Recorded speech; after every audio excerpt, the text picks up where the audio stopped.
All right, we talked about one way round, so let's talk about the other. Here's 3 tips when you roll with a lower belt. Number 3 is the most important. Number 1 is match their energy and let them set the pace. Tapping out a lower belt 10 times in 5 minutes with the same move isn't going to be helpful for you or them. While intense rolls are hugely beneficial for anyone, not just lower belts, for developing grit, resilience, and technique, I think you learn just as much, if not more, from the rolls that are more give and take. There is something to be said that rolling with lower belts gives you the opportunity to practice moves that you wouldn't normally be able to practice, mainly because it feels like sometimes a higher belt has already countered it before you even thought about doing it. Or every time you try a move, you second guess yourself because you're not sure if it's a trap. But there comes a point, in my opinion, where hitting a lower belt with the same move over and over and over again stops being helpful.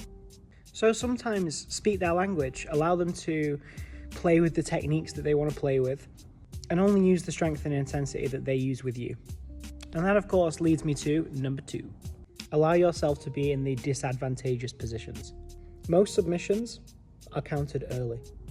However, for width and depth of knowledge of counters, eventually you're going to have to explore countering these techniques from more dangerous spots.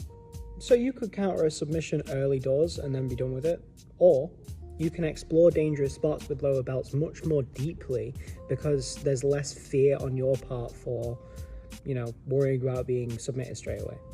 Not that that's a bad thing, but of course when you tap out, it's kind of over in a way. Also, it gives the lower belts a chance to practice being deeper into a submission attempt, which they might not have otherwise been able to go for.